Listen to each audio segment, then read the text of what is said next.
Good day, I'm Twyla Whelan, and this is your JIS News for Wednesday, December 18, 2024. Government's policy decision to reduce the import duty on electric bikes, or e-bikes, is closer to implementation.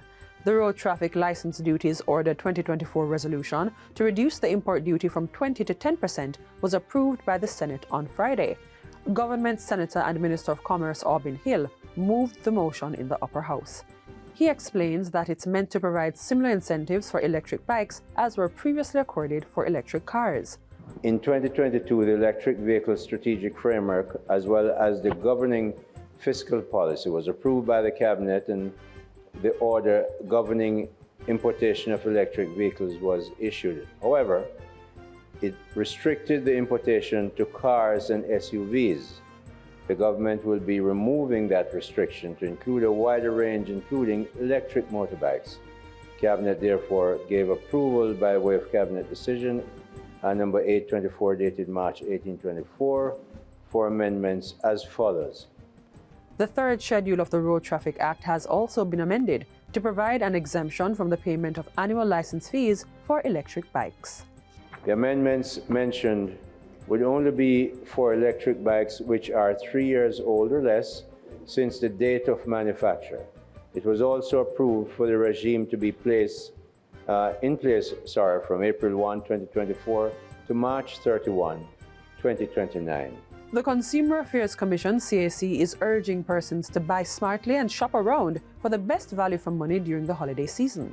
The Commission says, based on its research, overall increases for basic grocery items remain manageable, so consumers should not face too much difficulty. The data regarding November 2023 to now, the prices of basic food items have moderately increased. There are some items that the maximum increase that we saw point to point was 22%, and that was for milk. Ms. White was speaking at a JIS think tank. She adds that the CAC's research also reveals significant price disparities between municipal markets and supermarkets, with prices in some cases being more than 60% lower in municipal markets than supermarket prices. That's why the research director is encouraging consumers to compare prices, weigh options, and prioritize purchases to navigate the mixed landscape of holiday prices.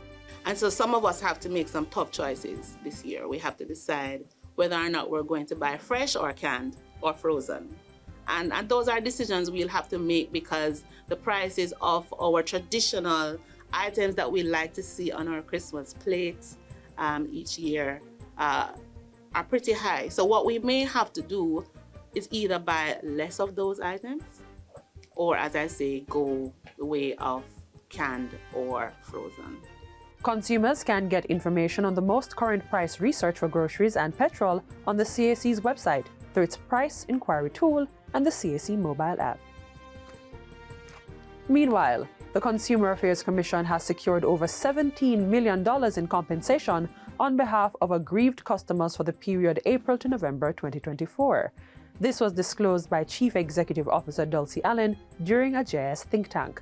Mrs. Allen informs that 971 complaints were handled, with electrical equipment and appliances accounting for 27%, other services 19%, and utilities 14.4%. These are the categories that we get most of our complaints from. And we have been encouraging persons again to ensure that they do the requisite checks before they actually leave the stores to minimize, some of these complaints that we have been receiving. The CEO points out that the Commission has seen improvements in how some vendors handle consumer complaints, with increased willingness to address issues and provide redress. However, she says challenges persist, especially in the area of after-sales support once payments have been collected. So we encourage our person, that is a part of business, and you need to ensure that your consumers are happy and are satisfied. Because as I said before, a satisfied consumer is your asset. They will keep coming and they will tell their friends. The CAC is an agency of the Ministry of Industry, Investment and Commerce. Its role is to enforce the Consumer Protection Act and facilitate ethical behavior in the marketplace between vendors and consumers.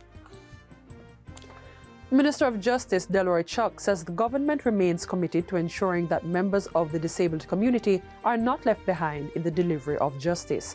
The minister was addressing the Legal Aid Council's Justice Fair for Persons with Disabilities at the Cecil Charlton Park in Mandeville recently. He highlighted steps being taken to make the justice system more accessible to persons with disabilities. All our courts were now equipped with ramp for those who have wheelchair. We are ensuring that our clerks in the courts are trained in sign language. Lawyers are being trained in sign language so that when you go to court, you can literally communicate with sign language in the court. We're putting a lot of our services in Braille so that if you're blind, you can read the Braille. Executive Director of the Legal Aid Council, Diane Watson, also stressed that the LAC was committed to reaching Jamaicans wherever they reside. A mobile justice unit and the bus is over there.